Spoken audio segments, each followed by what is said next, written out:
think Albariño is a grape that ages well. Exactly. So the most people want things about a white wine, they're thinking just fresh and all that. With Albariño is the same, and in the winery, most of the people, okay, the biggest wine of the winery is the young wine, the 2016 in this moment, but we think that the Albariño has everything for aging.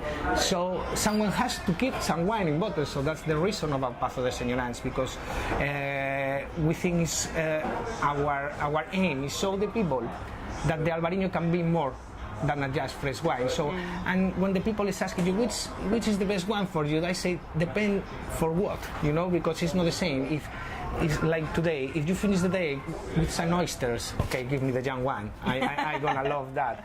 But if we are talking about like the meal that we got today, more complex food with sauces and all that, okay, the complexity of an old Albariño is amazing. And another point about the exit of the Albariño, I think, is a really easygoing wine. So because it's a wine that if you present this wine on a table when there is wine lovers, they're all gonna be happy because the complexity of the wine, all the notes. But if you bring the wine to a table where nobody drinks wine, it's really easy drinking wine, so they are going to enjoy the wine. So I think the point of the Albariño is that you can bring a bottle to wine lovers or no consumers, all of them, they are going to enjoy the wine. I think that's the point of the Albariño, I think. And very unpretentious. Also, one of your main concepts is not using oak at any point, even though these are wines that have aged for almost 20 years. Yeah. Can you tell us a bit why you don't use oak when you're aging? I mean, you do a lot of lees work, it spends a lot of time we make some expertise, we make some oaky wines, but what we realize is two things. We were losing the typicity of the variety, because then you have to take care of the oak and all that, and you have to be very good to work with oak. And if the oak has more presence than the grape, we think there is something wrong. And there is something nice about the Albariño, is like the dry ash that is so high in contact with the lees.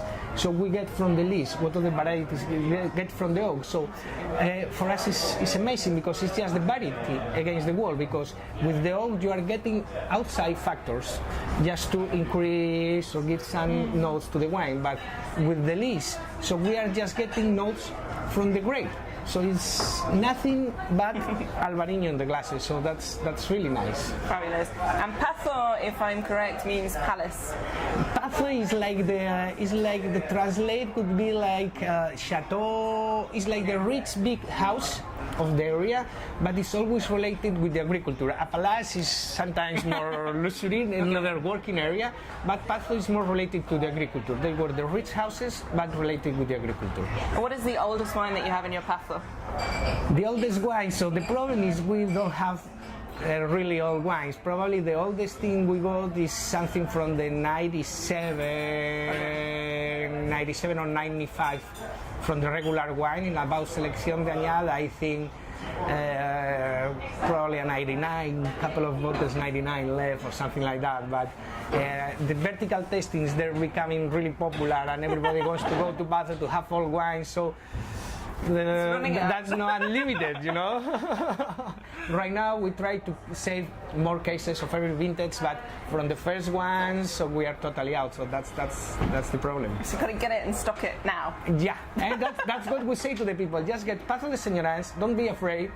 Keep it in home. The wine is gonna get better. So keep it in home. Nobody wants to keep the wines. Patience. It's a lot of patience. Exactly.